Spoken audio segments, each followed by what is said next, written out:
Assalamualaikum warahmatullahi wabarakatuh. Masih bersama saya Siti Nur Hasanah. Kali ini kita akan membahas modul perkembangan peserta didik, yaitu di KB yang terakhir, yaitu KB 4, yaitu tentang karakteristik generasi Z dan generasi Alpha dan implikasinya dalam pembelajaran. Nah, pada KB 4 ini terdapat dua pokok bahasan utama, yaitu yang pertama definisi dan karakteristik generasi Z dan Alpha, dan yang kedua adalah strategi pembelajaran bagi generasi Z dan Alpha. Kita beralih ke pembahasan pertama, yaitu terkait definisi dan karakteristik generasi Z dan Alpha. Definisi generasi Z yaitu generasi yang mana lahir di antara tahun 1995 sampai tahun 2010. Nah, pada generasi yang lahir di tahun itu dikategorikan sebagai generasi Z, yang mana generasi tersebut mobilitas digitalnya cukup tinggi. Sedangkan generasi Alpha adalah generasi yang lahir antara tahun 2010 sampai sekarang. Namun generasi Z, pengkategorian generasi Z dan generasi Alpha ini tidak serta-merta langsung semua melalui generasi tersebut, karena akan sangat berbeda dengan daerah-daerah yang intensitas mobilitas digitalnya rendah ataupun belum termasuki dengan dunia internet atau digital. Nah, itu akan sangat berbeda dan tidak serta-merta digolongkan dalam generasi tersebut. Nah, kedua yaitu terkait karakteristik generasi Z dan generasi Alpha. Mereka memiliki beberapa karakteristik atau ciri-ciri, yaitu yang pertama akrab dengan gawai, karena keseharian mereka itu sering menggunakan gawai handphone, ya. Yang kedua multitasking. Multitasking ini dimaksudkan adalah mereka mampu mengerjakan dalam tugas yang ganda diolah dalam CPU atau aplikasi yang saat itu berjalan beriringan. Kemudian yang ketiga, komunikasi luas di media online. Jadi mereka sering berkomunikasi secara daring atau online daripada bertemu tatap muka. Mereka akan lebih luas komunikasinya di media online. Yang keempat, berpikir terbuka. Berpikir terbuka ini mereka mampu menerima gagasan atau ide-ide baru yang masuk. Jadi tidak serta-merta langsung menolak atau menghindari, jadi mereka terbuka terhadap ide-ide baru tersebut. Kemudian yang karakteristik yang kelima yaitu senang hal praktis. Mereka sangat senang dengan hal-hal yang bersifat praktis, yang mudah dalam penggunaannya. Yang terakhir adalah kritis. Kritis di sini cara berpikir manusia untuk merespon seseorang itu dengan cara menganalisis fakta sehingga bisa menentukan penilaiannya. Jadi mereka berpikirnya sudah berpikir tingkat tinggi atau kritis. Jadi mereka menganalisis masalah sehingga bisa menentukan penilaian mereka. Kemudian generasi Z dan Alpha karena selalu terhubung dengan dunia digital atau internet dan gawai, maka rentan terhadap beberapa hal. Apa yang rentan mereka terima? Yaitu terkait radikalisme, ya, radikalisme agama, paham yang radikal terhadap keagamaan. Yang kedua, pornografi, yaitu di dalam dunia digital internet itu banyak sekali fitur-fitur pornografi yang menampilkan gambar, gerak, laku atau gerak tubuh, pesan terkait hal-hal yang melanggar norma susila. Kemudian yang ketiga adalah rentan terhadap narkoba atau narkotik dan obat-obatan terlarang. Nah, ini karena kemudahan komunikasi ya, sehingga akan memudahkan jalur jaringan atau pendistribusian narkoba itu sendiri. Kemudian yang keempat adalah hedonis. Hedonis di sini adalah pandangan hidup bahwa orang akan mencapai kebahagiaannya dengan cara mencari sebanyak-banyak mungkin kebahagiaan itu.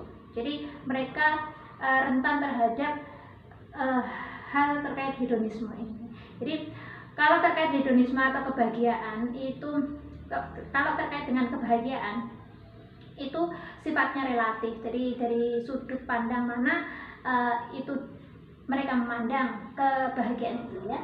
Kemudian berikutnya adalah langkah-langkah antisipasi guru dan orang tua untuk menghadapi rentan permasalahan keempat ini supaya tidak dapat dimasuki oleh generasi alpha atau generasi Z. Itu yang pertama, memberikan pemahaman terkait konten positif dan negatif. Jadi kalau di internet, di dunia digital itu banyak sekali informasi atau konten-konten positif dan negatif. Mereka harus paham bahwa yang memberikan kebaikan untuk perkembangannya itu adalah konten-konten positif. Jadi seyogyanya untuk konten negatif tidak dijelajah. Nomor 2, anak terampil menyeleksi dan memilih informasi. Jadi perannya orang tua dan guru ini agar anak itu terampil bisa menyeleksi menyeleksi konten atau informasi yang positif ya, dan yang meninggalkan yang negatif. Kemudian yang ketiga, memotivasi menghormati perbedaan. Jadi guru dan orang tua memotivasi, memberikan dukungan kepada anak supaya menghargai perbedaan, karena kita itu hidup di negara, hidup bernegara, hidup beragama itu banyak sekali perbedaan, maka kita harus menghargai perbedaan tersebut sehingga tercipta kerukunan. Yang keempat, menghargai moralitas luhur. Jadi guru dan orang tua di sini berperan agar anak-anak generasi Z dan generasi Alpha itu menghargai moralitas luhur. Moralitas luhur yang di sini yang dimaksudkan adalah berhubungan dengan sopan santun, attitude, etika yang luhur, yang mulia. Jadi mereka harus masih, walaupun perkembangan teknologi cukup pesat, maka mereka tetap masih harus